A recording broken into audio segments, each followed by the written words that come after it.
En 5 années, le ministère de la Justice et des Droits de l'Homme a engagé une refondation ambitieuse de l'appareil judiciaire malien. De nouvelles institutions spécialisées ont été créées pour lutter contre la corruption, le terrorisme, la cybercriminalité et les atteintes aux droits humains. Retour sur les réalisations majeures du ministère de la Justice et des Droits de l'Homme dès le début de ce journal avec Garibou Pérou. Sport, football, les Aigles sont en regroupement au Maroc en vue de leur rencontre de la 7e journée des éliminatoires du Mondial 2026 contre les Comores. Ce match délocalisé au Maroc, plus précisément à Berkane sur demande du Mali, se joue demain. La situation du rassemblement des Aigles avant la rencontre avec nos envoyés spéciaux dans ce journal-là. Voilà pour les titres. Mesdames et messieurs, bonjour et bienvenue aux informations.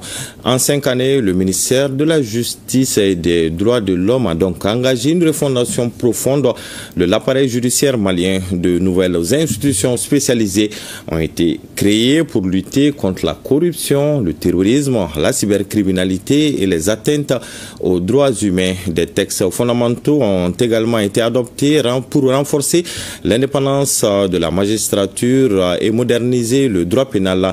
Un effort sans précédent a été consenti dans le recrutement, la formation et la professionnalisation des acteurs de justice. Le ministère a également porté la voix du Mali sur les grandes tribunes internationales tout en rapprochant la justice des justiciables. Cette dynamique de réforme s'inscrit dans une vision durable de justice plus équitable, plus accessible et plus respectée.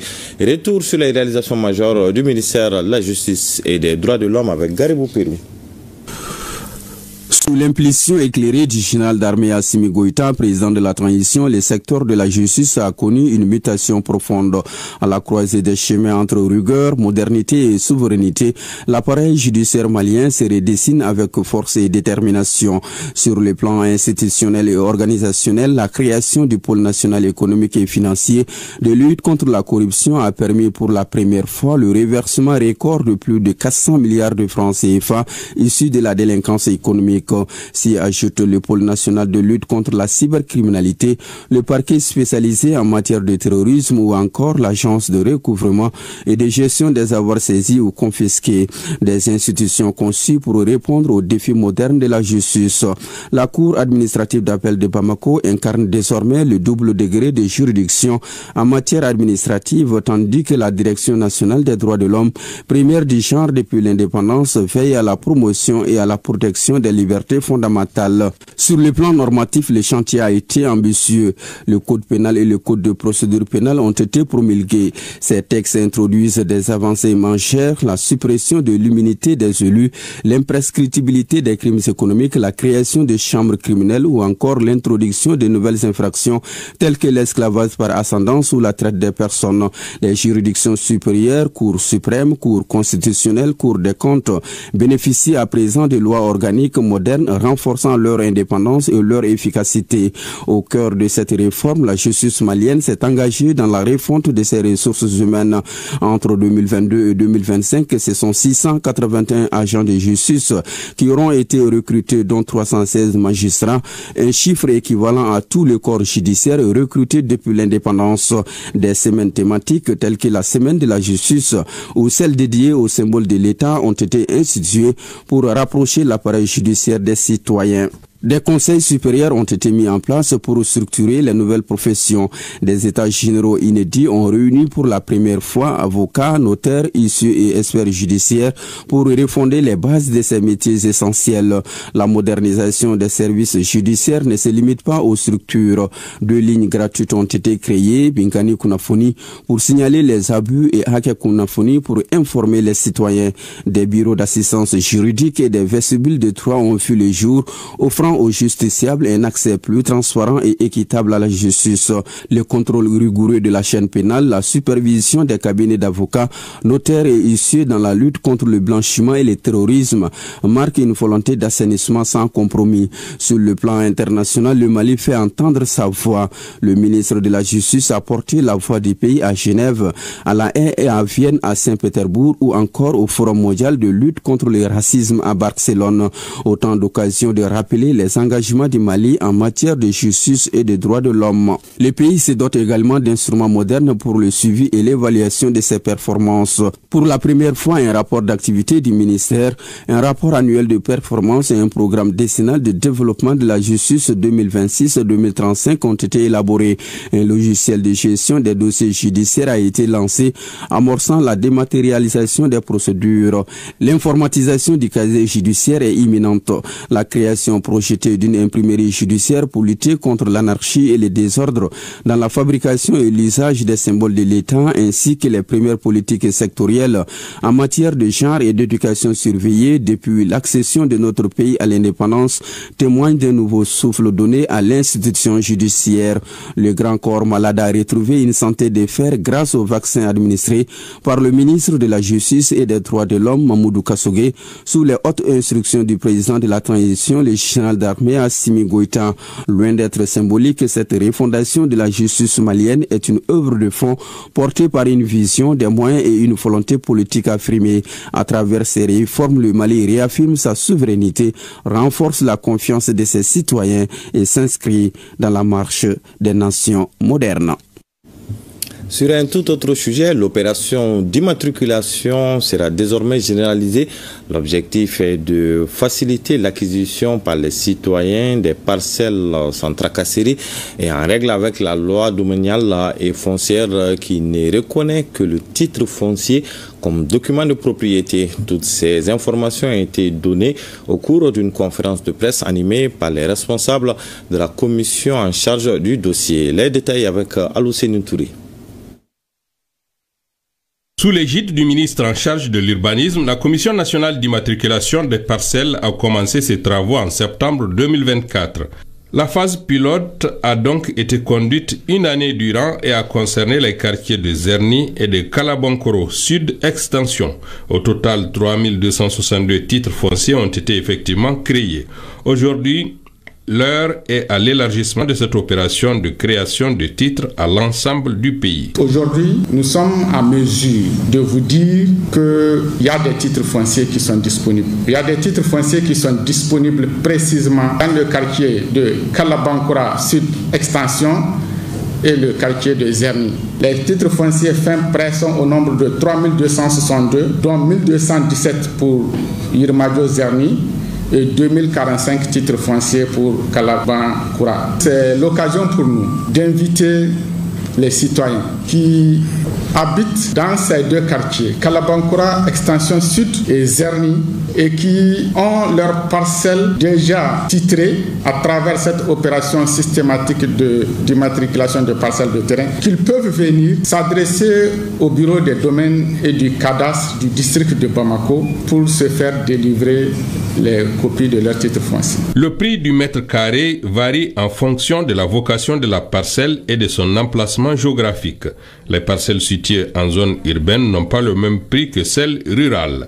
Les honoraires dus aux géomètres experts chargés des travaux sont encaissés par le bureau des domaines. Les honoraires constitués des frais de bornage, de levée topographique, d'établissement d'extrait de plans de bornage, de constitution de dossiers techniques sont fixés à 50 000 francs par parcelle, situés sur un titre foncier, maire. Autrement, ils sont fixés à 75 000 francs par parcelle. Les frais de cession d'une parcelle de terrain sont constitués de prix de cession et de droits et taxes connexes. Le ministère de l'Urbanisme a signé une convention de collaboration avec les structures faîtières spécialisées dans le domaine. Il s'agit notamment de l'ordre des géomètres agréés. Les géomètres experts sont la cheville ouvrière. C'est nous qui faisons les travaux techniques sur le terrain et qui montons des documents pour les amener au niveau des domaines. Donc c'est l'immatriculation systématique. L'ordre des géomètres experts du Mali félicite le ministère par rapport à ça et l'accompagne et continuera à l'accompagner. Certainement, ça va faire un ouf au niveau de la population par rapport aux tracasseries autour du foncier, de l'élaboration et de la création du titre foncier. Ça va, les lourdeurs administratives seront effacées et le prix du mètre carré a diminué et ça va permettre de sécuriser les quartiers, les villages, la ville et en tout la région. Cette occasion a été saisie par les responsables du département pour expliquer les tenants et aboutissants de cette opération afin de faciliter la collaboration avec les services techniques. Ceci demeure le seul gage de son succès. À Sikasso, à l'heure de la robotique et de l'intelligence artificielle, des élèves, des techniciens des services de l'État et des éléments du groupement mobile de sécurité viennent de boucler une série de formations dans le cadre du projet Maliba Drone. La cérémonie de remise d'attestation a eu lieu ce lundi, nous dit Mariam Touré sur les images de Daouda Konati. Pour cette deuxième séquence de formation aux nouvelles trouvailles de la technologie, à savoir la robotique, à travers l'utilisation des drones et l'intelligence artificielle, ils étaient plus de 80 apprenants âgés de 6 à 40 ans à faire immersion dans ce monde nouveau. Élèves, techniciens de la CMDT et éléments des forces de sécurité. Une initiative de l'entreprise Millennium Technologies dans le cadre du projet innovant Drone Maliba. Il s'agit entre autres véritablement de vulgariser tout ce qui est maîtrise des rouages technologiques axés sur l'intelligence artificielle, la robotique, mais aussi les systèmes embarqués et les objets connectés par rapport à leur application dans l'agriculture, dans l'environnement, dans le climat, la sécurité, mais également tout ce qui touche aujourd'hui des domaines qui sont essentiels pour le développement socio-économique. Les modules dispensés au cours des différentes sessions ont porté sur l'aéronautique, la dronautique, le télépilotage, l'intelligence artificielle, l'investigation numérique et la géolocalisation, entre autres. Dans notre domaine purement sécuritaire, nos éléments sortent en termes de renforcement des capacités au skill, le domaine des nouvelles technologies de l'information et de la communication demeure aujourd'hui un domaine incontournable que personne ne s'y exclut soi-même. Pour le Conseil régional, soutien principal du projet à hauteur de 10 millions sur les 14 du coût global de cette initiative, dans un monde de plus en plus concurrentiel où il n'y a de place que pour l'excellence, est un passage obligé. Je crois que chacun est satisfait aujourd'hui de ce qu'il a reçu. Mais comme on l'a dit, c'est un début de formation, ce n'est pas la finalité. Il y a d'autres séquences de formation, de upgrading qui vont venir, où il y aura quand même des deuxième phases, troisième phases quand même pour améliorer les connaissances de toutes ces personnes qui ont eu cette formation initiale de base. La proclamation des résultats des évaluations qui a vu la gente féminine rafler les premières places de toutes catégories, un concours de robotique entre les équipes de Bamako, Kati et Sikasso et la remise des attestations ont meublé la cérémonie de fin de formation. Restons dans le même registre, cette fois-ci à Koulikoro, où environ une cinquantaine d'enseignants de l'enseignement secondaire général, technique et professionnel suivent une formation sur l'approche par compétence. L'initiative dénommée Journée d'animation pédagogique est portée par l'inspection pédagogique régionale de l'enseignement secondaire de Koulikoro. La session qui a commencé le 1er septembre se poursuit jusqu'à demain 5 septembre à Baguineda. Le commentaire de Aminata Avec 17,54 de moyenne, Mahamadou Kouma a été admis au diplôme d'études fondamentales session juin 2025, faisant de lui premier du centre d'animation pédagogique de Banangabougou et deuxième de l'académie d'enseignement de la rive droite de Bamako. 2 mois après la proclamation des résultats, ses efforts sont récompensés par les autorités éducatives. Avec lui, 9 autres élèves venus de plusieurs établissements de la capitale. Très content, je suis fier de moi aussi. J'encourage tout le monde d'apprendre ces leçons. Dans l'avenir au lycée, je vais étudier la science pour devenir ingénieur. Les professeurs nous ont encouragés. Ils nous ont dit que l'examen ça se prépare dès le début de l'année. Depuis le début de l'année, on a fait de notre mieux, on a commencé à apprendre nos leçons en même temps. Je les remercie. Et sans oublier les parents.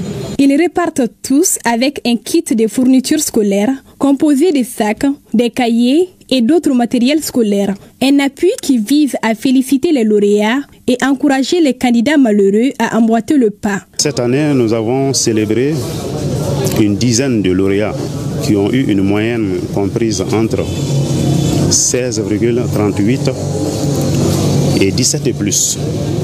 J'ose croire que si les conseils prodigués sont suivis par ces lauréats, nous allons avoir parmi eux dans les jours à venir des cadres valeureux dont le Mali a besoin. En tant que parents, nous avons fait un suivi assidu de nos enfants et nous les avons accompagnés tout au cours de l'année lors de leurs devoirs pour qu'ils apprennent les leçons et signaler les insuffisances auprès des enseignants. 4e du genre, la journée de l'excellence du Cap de Banangabougou se veut être un cadre de célébration de ceux qui se dévouent au travail. C'est pourquoi les établissements scolaires dont sont issus ces 10 lauréats ont reçu aussi leur part d'encouragement.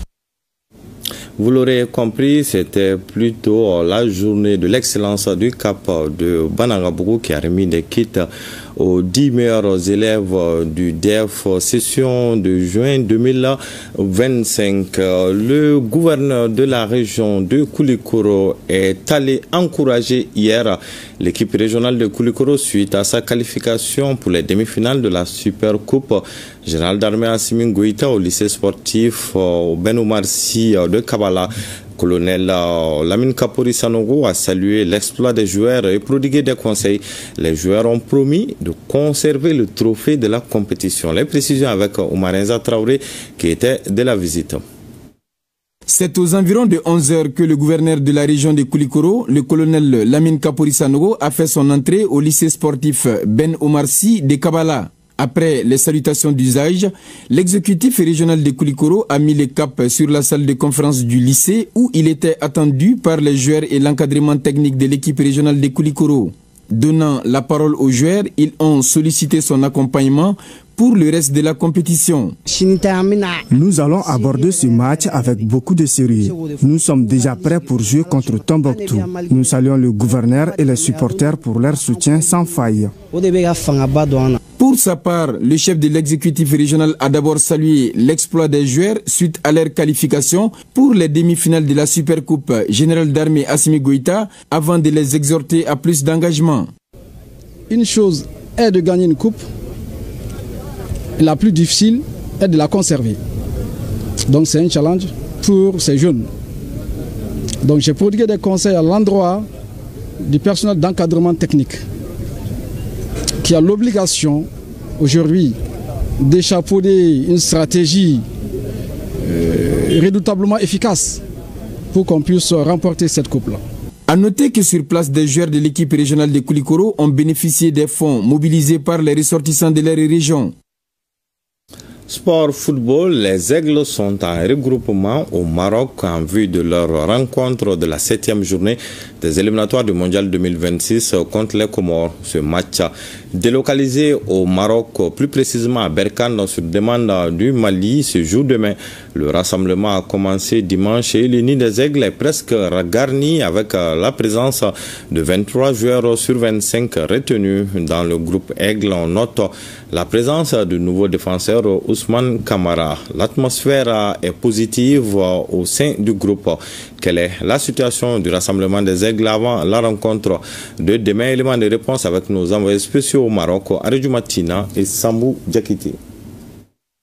Ici, au Maroc, à Saïdia, dans la province de Berkane, l'équipe nationale a poursuivi dans les meilleures conditions son rassemblement en vue de sa rencontre du 4 septembre contre les Comores au compte de la 7e journée des éliminatoires de la Coupe du Monde 2026. Le groupe Aigle est presque au complet et le sélectionneur national qui se réjouit de cette retrouvaille, voire cette rentrée des classes des Aigles. Beaucoup de peuples parlent du match du Ghana, mais je pense qu'on va concentrer au début pour le match contre Comores. Et après le match contre Comores, on peut penser des matchs du Ghana. Mais c'est clair, on a sélectionné une équipe, je pense, avec beaucoup d'expérience entre moi, qui connaît le système, la manière de jouer. Mais chaque match avec l'équipe nationale, c'est très important. On a toujours le rêve pour aller aux Coupes du Monde. On a besoin des victoires et on est ici jeudi pour jouer pour un bon victoire contre Comores. Ils sont 25 joueurs à être convoqués. Malgré l'absence de certains cadres dont le capitaine Yves Bissouma, on note tout de même un nouveau visage dans le nid des Aigles. Il s'agit du défenseur central Ousmane Kamara qui vient d'opter pour le Mali. C'est un honneur et une fierté pour moi de représenter l'équipe nationale du Mali. Je suis arrivé hier, c'est-à-dire que c'est trop tôt pour donner mon ressenti, mais les premières impressions sont très positives, très bonnes. Les gens sont très fiers de représenter ce maillot. C'était un bon choix pour moi au bon moment, parce que j'ai fait toute ma formation en France. J'ai tout fait en France, j'ai grandi en France, ça veut dire que c'était un choix logique. Mais là maintenant c'est le choix du cœur qui revient et on représente le Mali.